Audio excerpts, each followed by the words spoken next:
Con Copeuchi Inversiones alcancé la meta del pie para mi departamento.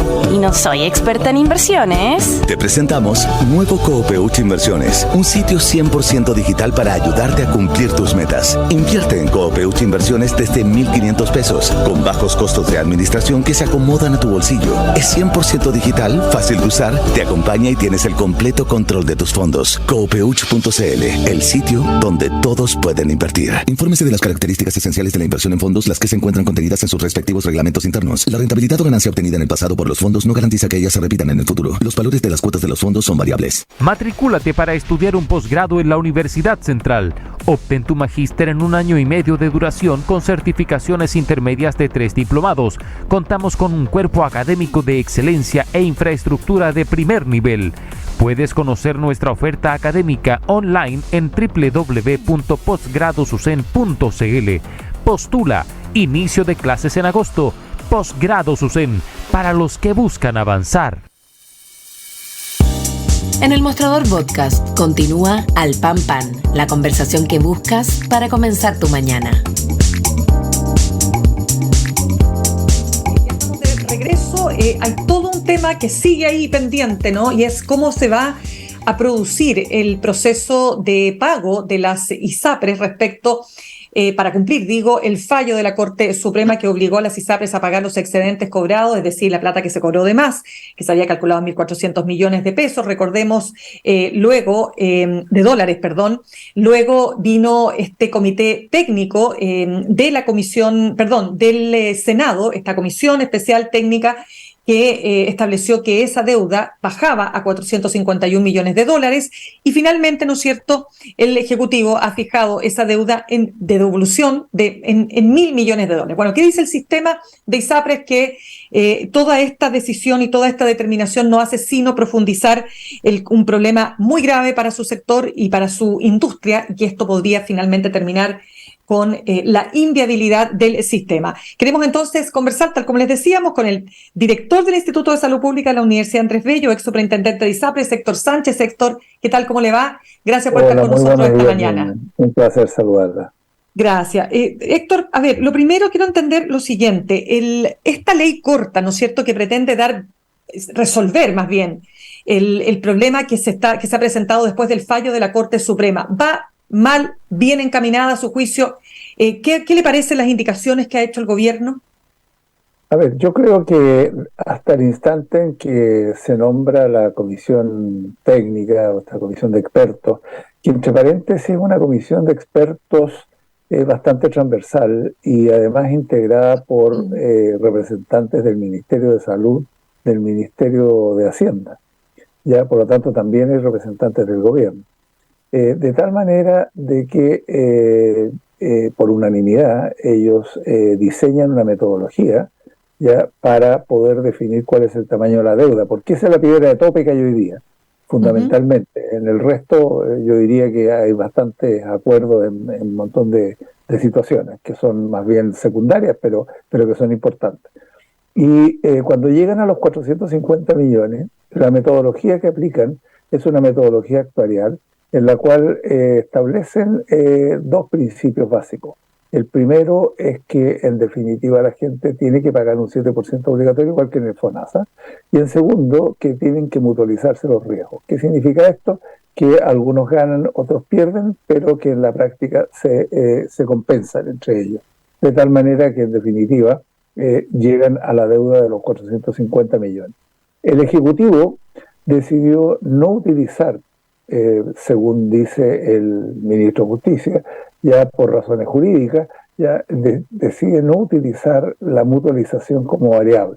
Y esto lleva a la deuda a 1.000 millones. En este escenario de los 1.000 millones de deuda, ya en la práctica, aparentemente, de acuerdo a lo que son los resultados que han tenido las ISAPRES, en el mejor año las ISAPRES han tenido un resultado del orden de 60 millones de dólares, ya, y si pagan esta deuda de 1.000 millones en 10 años, en el fondo son 100 millones de dólares al año, no van a alcanzar a pagar. Por lo tanto, esta deuda no se va a pagar en ese escenario. Por lo tanto, desde esa perspectiva, yo creo que hoy día la situación es crítica. Y me da la impresión de que si se aprobaran las indicaciones exactamente igual como van desde el Ejecutivo, lo más probable es que en definitiva esta crisis no se va a resolver sin antes de que varias ISAPRES hayan desaparecido. Y esa es una situación compleja porque afecta a los prestadores, pero principalmente afecta a una cantidad de gente que está en las ISAPRES y que tendría que traspasarse al FONASA. Y no sabemos todavía qué es lo que se va a aprobar respecto de FONASA, porque también hay un conjunto de iniciativas que plantea el Ejecutivo en esa dirección. Héctor, fíjese que yo he conversado en al menos 2 oportunidades este año con el ex ministro Jaime Mañalich, que sostiene que hablar del futuro de las ISAPRES no tiene sentido porque ya están muertas. Incluso él en una entrevista hace algunos días decía que él definía esa muerte a partir del 31 de mayo del próximo año, cuando la superintendencia entonces ya entregue definitivamente el monto total de lo que tienen que pagar. O mejor dicho, determina el decreto respectivo, ¿no es cierto?, que según él va a terminar con el fin del sistema. ¿Usted qué cree respecto de esa visión que tiene el exministro? Yo creo que Jaime siempre es bastante categórico en sus juicios, ¿ya? Y varias veces se ha equivocado, ¿ya? Por ser tan categórico. Yo creo lo siguiente. Yo creo que si uno se imagina que el sistema de ISAPRES va a seguir exactamente igual como hasta el momento ha funcionado, no va a ser así. Ya, eso sí que está terminado. Ya, yo creo que uno no se pudiera imaginar que el sistema ISAPRE va a seguir funcionando con selección al ingreso, con un sistema de fijación de precios unilateral, con inamovilidad. Yo creo que eso, con contratos unilaterales, yo creo que eso efectivamente hoy día el país ya no lo resiste. Ya, por lo tanto, desde esa perspectiva coincido en esa parte del diagnóstico. Ahora, sin embargo, yo lo que creo que aunque las ISAPRES, tal como las conocemos, tienen que desaparecer, que es otro concepto, yo creo que deben desaparecer en la forma en que hoy día están concebidas. Yo creo que esto implica que, y es una paradoja, Mina, eso implica que tienen que mantenerse transitoriamente hasta que se produzca una transición hacia el nuevo sistema que se quiere instalar. Lo que no se puede permitir, ya porque podría generar condiciones muy adversas para el sistema en general, es que en definitiva las ISAPRES de un día para otro, ya producto de la aplicación de un fallo o de un mes para otro, ¿no es cierto?, tuvieran que desaparecer por insolvencia. Eso genera consecuencias que son bastante graves. Así que desde esa perspectiva yo siento que, y eso es lo que hemos advertido durante bastantes meses, que aquí cualquier camino que queramos tomar hacia futuro para cambiar el sistema privado de salud y hacerlo conversar con el sistema público, ya bajo la forma de un sistema de salud único, ya hay que producir ciertos cambios previos, ya que en definitiva hay que efectuar. Y para eso, ¿no es cierto?, tenemos que darles viabilidad financiera durante un periodo razonable, ya que en definitiva permita hacer esos cambios. Ya, pero a ver, explíqueme ahí, Héctor, porque lo que dice precisamente el doctor Mañalich, que dice que acá el gobierno, en definitiva, tiene ya una decisión tomada, ¿no?, que es que todo el financiamiento, que todo el sistema de salud esté exclusivamente en manos del Estado. Dice, la única manera de entender lo que ocurre es aceptar que el gobierno no ha renunciado a su plan original, en el cual la idea de que todo el financiamiento de la salud esté exclusivamente en manos del Estado, ¿no es cierto?, es lo que está de base en el fondo. Entonces, ¿usted diría que hay algo de aquello, que esta es como la oportunidad, tal como lo dice Mañalich y otros, que encontró el gobierno para finalmente terminar con este sistema de ISAPRES? Yo creo que sí. En eso estoy de acuerdo con varios que han opinado sobre la misma dirección. Yo creo que en definitiva han pasado varias cosas que hacen pensar eso. Lo primero, desde cuando se dicta el fallo, que ya vamos 9 meses, casi un año, vamos para el año ya, que se dicta el fallo por parte de la Corte Suprema, se le entrega al superintendente la potestad de aplicar el fallo. Y el superintendente guarda silencio durante varios meses. ya, y a continuación, después de un tiempo, ya no se hace cargo de la aplicación del fallo, da a conocer una cifra de 1.400 millones, ya que hasta el día de hoy defiende. Yo lo escuché ayer en la Comisión de Salud del Senado, ya, y hasta el día de hoy defiende, y lo defiende fundamentalmente diciendo que la superintendencia no puede interpretar los fallos y que por lo tanto su cálculo, que es un cálculo uno a uno, ya que no considera principios básicos del funcionamiento del sistema de aseguramiento, llega a los 1.400 millones. Y él sabía desde el primer día de que ese era un monto que era impagable.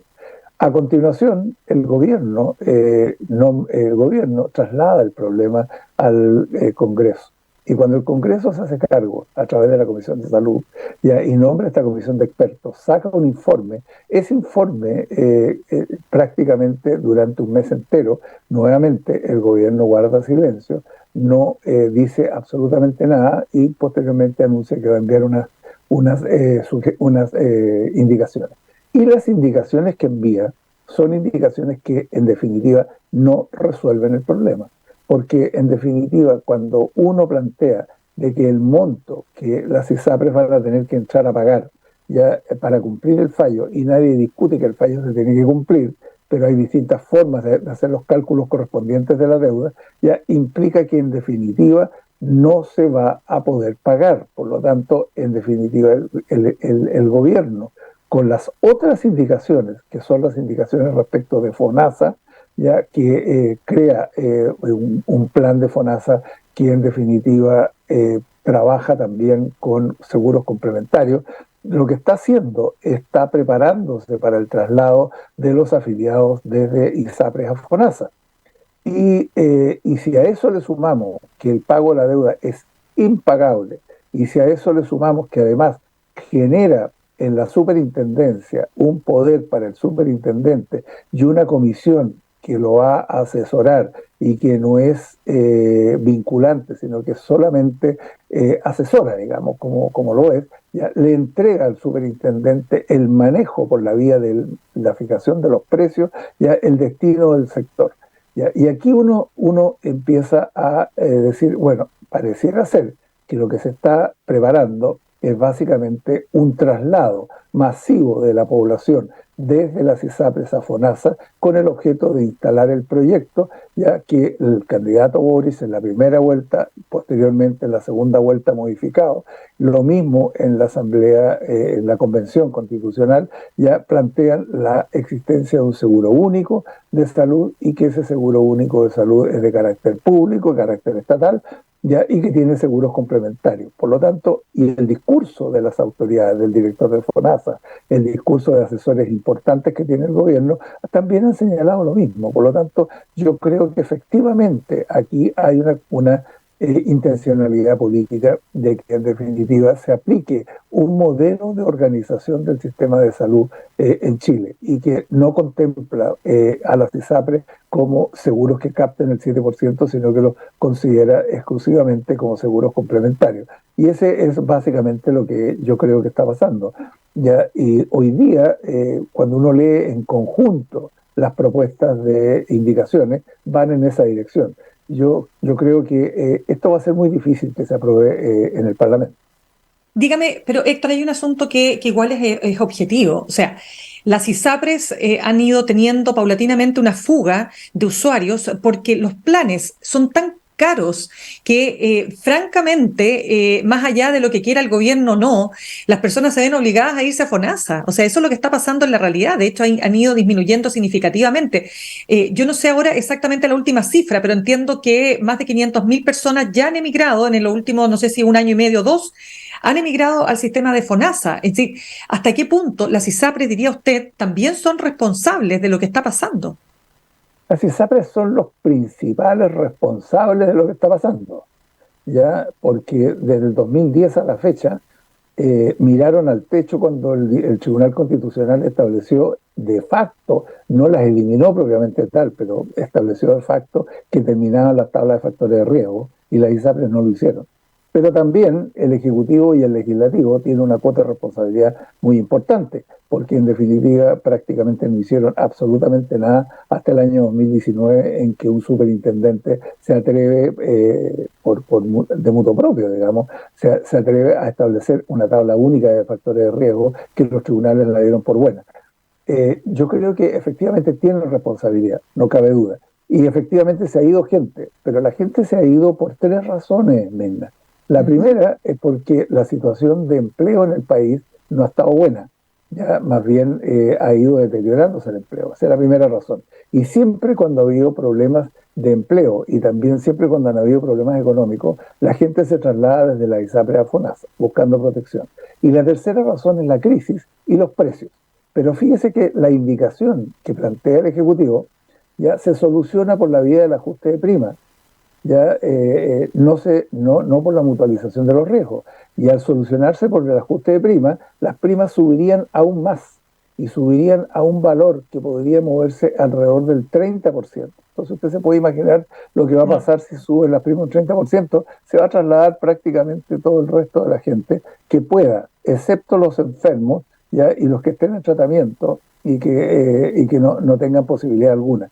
Ya, por lo tanto, en la práctica esto ratifica lo que les estoy señalando, ya, pero esto no quita de que las ISAPRES están en una crisis y esa es una situación real, pero tampoco hay que olvidarse de que el fallo se dictó hace 9, 10 meses, digamos, ya, y durante todo este periodo no se ha resuelto el problema. Por lo tanto, en definitiva, se está viviendo una crisis que incluso, fíjese que está pasando otra cosa. A nivel de los prestadores, ya las ISAPRES han suspendido la cadena de pago parcialmente. Y hay una deuda que tienen del orden de los 600.000 millones. ¿Ya? Y con los médicos, una deuda del orden de los 300.000 millones. Y la gente tiene que entrar a pagar de su bolsillo muchas veces porque el sistema ISAPRE no está funcionando. Mire, pero tengo un dato que quiero compartir con usted, Héctor, y es el siguiente. Una publicación de La Tercera de septiembre de este año dice quiénes son los 271.000 afiliados que migraron de ISAPRES a FONASA el último año. Y mire cuál es la característica. Más de la mitad de los cotizantes que se cambiaron llegó a este tramo llegó al tramo de mayores ingresos, quiero decir, de FONASA. 52% son hombres, 48% está en la región metropolitana, el segmento de trabajadores de entre 30 y 39 años lidera los cambios, renta bruta promedio mensual, 969.000 pesos. FONASA atribuye los cambios a las alzas de planes y la incertidumbre ante las ISAPRES, o sea, sobre las ISAPRES. Entonces, no necesariamente estamos hablando de personas que están en una situación tan precaria como la que usted señala. Los que se están trasladando son personas que tienen mayores ingresos, pero además tienen baja conciencia de riesgo. Ya son personas sanas, son personas jóvenes. Si usted ve la otra variable que publica La Tercera, está la edad de las personas. Más del 50% son gente joven, son gente menor de 30 y 39. Claro. Entonces, en definitiva, es gente que tiene bajo riesgo y por lo tanto la cuenta que sacan es la siguiente y que sacaría cualquiera de nosotros. Si tengo 30, 39 años, ¿ya para qué pago un plan en un ISAPRE si lo puedo pagar en FONASA? Tengo la certeza respecto de que, aunque yo pierda el empleo, sigo manteniendo el seguro, a diferencia del ISAPRE, ¿ya? Y por lo tanto me traslado. Y cuando quiera trasladarme de nuevo a un ISAPRE, estoy en una condición en la cual me puedo trasladar a un ISAPRE nuevamente si es que la llego a necesitar. Y lo que yo necesito en este minuto, con la edad que tengo y con el riesgo que tengo, y esa es la cuenta que sacan, son prestaciones de bajo costo, y ahí el FONASA me cubre, ya, porque logro que me cubra alrededor del 50 al 60%. Por lo tanto, desde esa perspectiva, esa es la cuenta que sacan. Por lo tanto, hay una dimensión que también está funcionando. Y el otro 50%, que son las personas mayores, ya son personas que se están cambiando por razones de inestabilidad laboral, pero también por razones económicas. ¿Ya? Y por el precio que tiene la ISAPRE, no cabe duda que también está funcionando. Entonces, eso es una dimensión. No nos olvidemos lo que pasó con el aumento del precio de la prima GES, no nos olvidemos lo que pasó con el aumento de la prima base el año pasado, ya de que las ISAPRE, a partir de las pérdidas que habían tenido los años anteriores, aumentaron los precios en forma muy importante. Ahora, de todas maneras, ¿usted diría que las ISAPRES no tienen otro camino, dada la actual situación, que aumentar el precio de los planes? Porque si así es, más fuga va a haber hacia FONASA. No, yo creo que el camino que tienen las ISAPRES hoy día es que tienen que cambiar el modelo de compra y tienen que cambiar el modelo de atención. Yo creo que si las ISAPRES no cambian drásticamente la forma de funcionar, de tal manera que incorporan ya mecanismos que permitan resolver los problemas a mucho menor costo. Y aquí hay que pensar en lo siguiente, o sea, aquí el modelo que usan de la libre elección de especialistas ya y a libre voluntad de las personas sin tener un primer nivel de atención que permita derivar a los pacientes a un especialista cuando es necesario, ya, y que cuando llega a resolverse el problema se traslade al prestador la solución, no el pago de las prestaciones, que es altamente inflacionario. Si eso las ISAPRES no lo cambian, y por eso que yo digo que las ISAPRES como funcionan actualmente no van a seguir existiendo, van a tener que cambiar drásticamente, llámense como se llamen y sean la organización privada que sean, van a tener que cambiar a un modelo mucho más orientado a la resolución de problemas de salud más que al pago de prestaciones. Esa es la verdadera solución, porque además ese es el origen del problema. El origen del problema, el origen de la judicialización, ya no son los abogados, como lo han señalado, ya, y dicho sea de paso, no soy abogado, ya, no son los abogados. Lo que lo han generado ha sido el aumento de los costos que en definitiva las personas han ido teniendo, ya, y que en definitiva han ido generando ya un reclamo porque lo consideran que es injusto. Ya, y esa es la razón por la cual han reclamado ante los tribunales, y los tribunales le han dado la razón. Sí, Héctor, usted lo planteó, pero le pido que se lo pueda explicar de una manera mucho más sencilla todavía para que todos los que estamos acá podamos comprender cuando usted dice que hay un modelo que es poco eficiente, que es muy, muy caro, que establece esta libre elección. Entonces, ¿cuál debiera ser el modelo? ¿Cómo tendría que funcionar para que fuera sustentable este modelo como ocurre en otros países o como ocurre en países desarrollados del mundo? En países desarrollados del mundo lo que hay muy fuerte es un primer nivel de atención.